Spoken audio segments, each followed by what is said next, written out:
പ്രിയപ്പെട്ടവരെ നമസ്കാരം. അഗ്രിവിഷനിലേക്ക് എല്ലാവർക്കും സ്വാഗതം. ഇത് ആപ്പിൾ ചാമ്പയാണ്. അത് പൂവെല്ലാം മാറി ഓരോ ഘട്ടം ഘട്ടമായിട്ട് ഇത് വളർന്ന് ഇപ്പോൾ ഇത് പൂ വിരിഞ്ഞൊക്കെ വരുന്ന ഒരു ടൈമാണ്.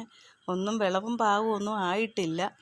അപ്പം ഇതിനെയും പഴുത്ത് വന്ന് വിളഞ്ഞ് വരുമ്പോഴത്തേക്കും നല്ല ചുവപ്പ് നിറമാകും.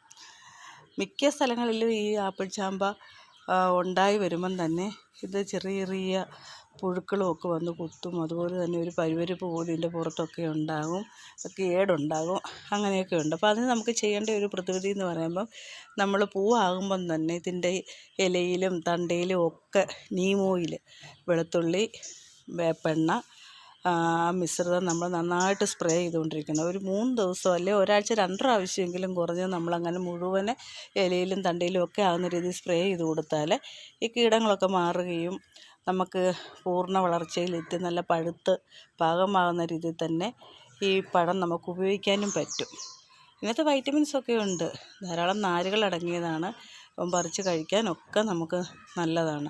അപ്പോൾ അങ്ങനെ ഒന്ന് നോക്കുവാണെങ്കിൽ എല്ലാവർക്കും നമുക്കിത് പറിച്ചെടുക്കാൻ പറ്റും. പാഴായി പോകാതെ നന്നായിട്ട് നമുക്കിതെല്ലാം പറിച്ചെടുക്കാൻ പറ്റും. മിക്ക സ്ഥലങ്ങളിലും അങ്ങനെ തന്നെയാണ്. അപ്പോൾ അതെല്ലാവരും ഒന്ന് ശ്രദ്ധിക്കുക. അപ്പോൾ ഇതൊന്ന് അത്യാവശ്യം നല്ലൊരു മരവ ഇഷ്ടം പോലെ ഉണ്ടാകുകയും ചെയ്യും. എപ്പോഴും ഉണ്ടാകും കേട്ടോ, അല്ലെങ്കിൽ ഇതിനകത്തൊരു കാലയളവൊന്നുമില്ല. സ്ഥിരമായിട്ട് ഇതിനകത്ത് ആപ്പിൾ ചാമ്പ ഇവിടെ ഉണ്ടാകാറുണ്ട്. അപ്പോൾ എല്ലാവരും അങ്ങനെ ശ്രദ്ധിക്കുക. കറക്റ്റായിട്ട് നമ്മൾ ജൈവ കീടനാശിനി സ്പ്രേ ചെയ്യുമ്പോഴത്തേന് ഇത് കഴുകിയെടുത്താൽ മതി, ദൂഷ്യമൊന്നുമില്ലല്ലോ. അപ്പോൾ അങ്ങനെ ചെയ്യുക.